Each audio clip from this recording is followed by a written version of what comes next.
के 10 बज रहे हैं। नागपुर का एक छोटा सा स्टेशन विलासनगर। वैसे तो यहाँ मुंबई जाने वाली ट्रेन हमेशा टाइम पर आती है, लेकिन आज घड़ी की सुइयां आगे बढ़ रही हैं, पर ट्रेन का कोई अता पता नहीं है। कबीर बेंच पर अकेला बैठा है। कल उसका रेलवे पुलिस का एग्जाम है। दिमाग में टेंशन है और आंखों में नींद, लेकिन नींद से ज्यादा उसे वो सन्नाटा परेशान कर रहा है। पूरे स्टेशन पर सिर्फ एक पुरानी पीली लाइट जल रही है। 11 बज गए। कोई अनाउंसमेंट नहीं, कोई टीटी नहीं, कोई यात्री नहीं। ऐसा लग रहा है जैसे पूरी दुनिया सो गई है सिवाय कबीर के। स्टेशन पर बस वो और वो हिलती हुई पीली लाइट दिख रही है। ठीक 12 बजे पटरियों में एक अजीब सी सिहरन हुई। दूर अंधेरे को चीरती हुई एक हेडलाइट दिखाई दी। ट्रेन आ रही थी।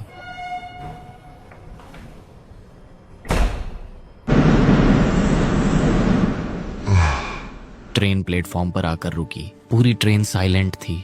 कबीर को एक पल के लिए लगा कि उसे नहीं जाना चाहिए, लेकिन एग्जाम का डर उस अनजाने डर से बड़ा था। उसने एक गहरी सांस ली और उस अंधेरे डिब्बे के अंदर कदम रख दिया।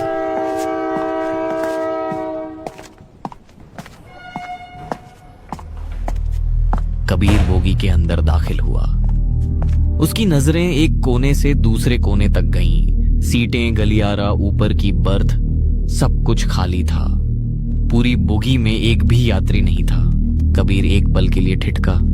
उसे थोड़ी हैरानी हुई। कबीर अपने आप से बड़बड़ाते हुए कहता है, अरे यार, यहाँ तो एक भी पैसेंजर नहीं दिख रहा है, ऐसा कैसे? कबीर सोच में पड़ जाता है और फिर थोड़ा रिलैक्स होकर खुद से बात करते हुए कहता है, शायद ट्रेन काफी लेट हुई है, इसीलिए कोई नहीं आया। चलो, अच्छा ही है, भीड़ नहीं है तो नींद अच्छी आएगी। उसने ये बात कह तो दी, लेकिन सिर्फ अपने मन को बहलाने के लिए। हकीकत वो भी जानता है। जुबान ने झूठ बोलकर सन्नाटे को तोड़ने की कोशिश की है, लेकिन उसका दिल अभी भी जोरों से धड़क रहा है। उसने अपना बैग नीचे रखा और विंडो सीट पर बैठ गया, लेकिन डर अभी भी गया नहीं था। वो वहीं था, हवा में खुला हुआ।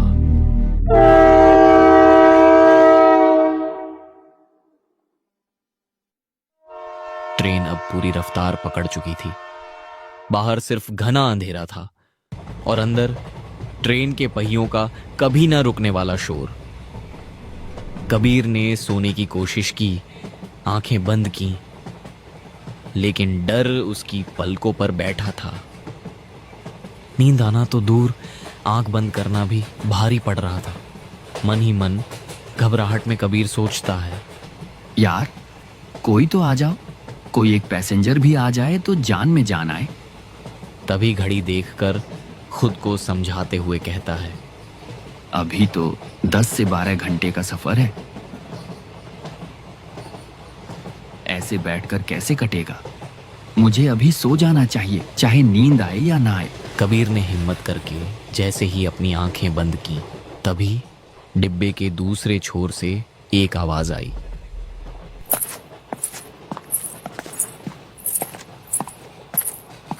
कबीर का दिल एक पल के लिए रुक गया।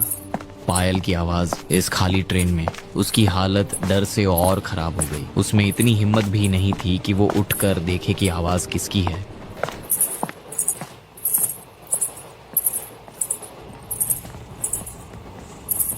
पायल की आवाज तेज होती जा रही है, पास आ रही है।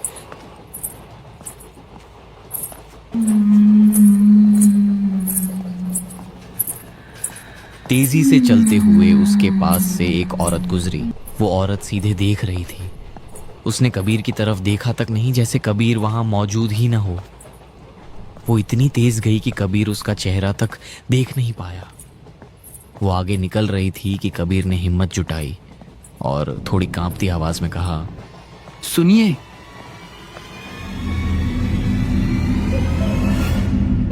वो औरत रुक गई। उसने धीरे से पीछे मुड़कर देखा।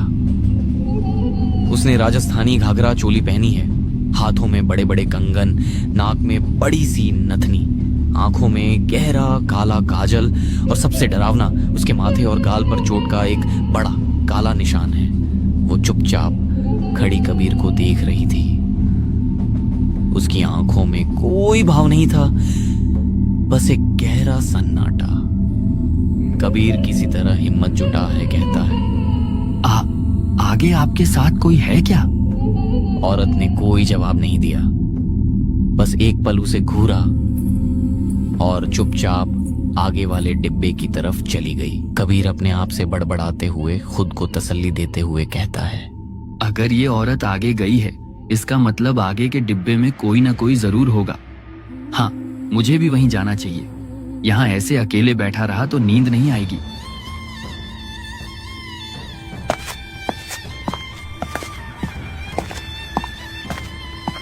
डरते हुए ही सही, कबीर ने फैसला किया। वो उस औरत के पीछे अगले डिब्बे की तरफ चल पड़ा।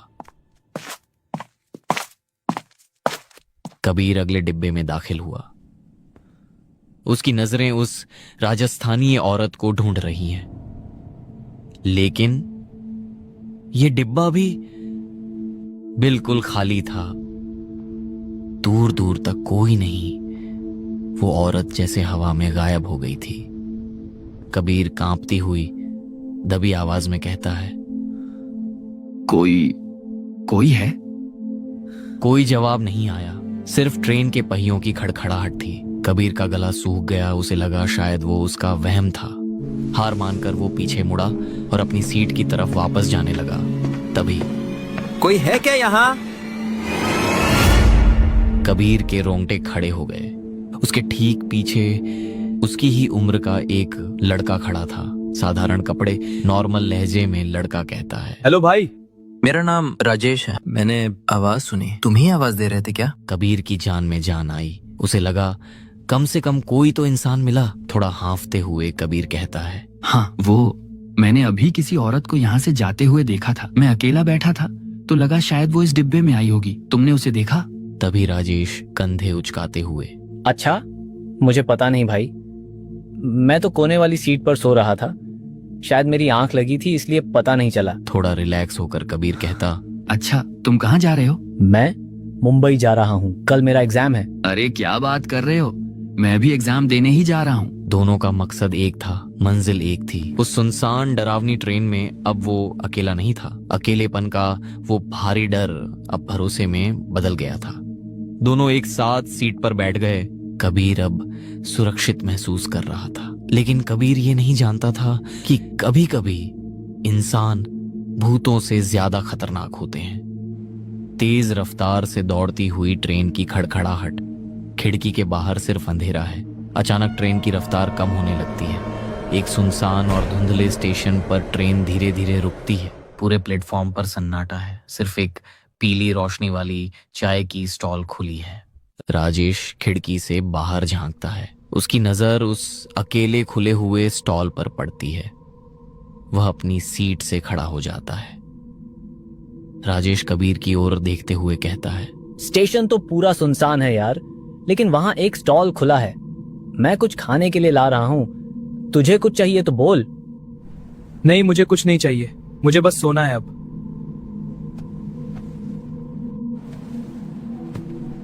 जल्दी आना, रात के समय ट्रेन यहाँ ज्यादा देर नहीं रुकती।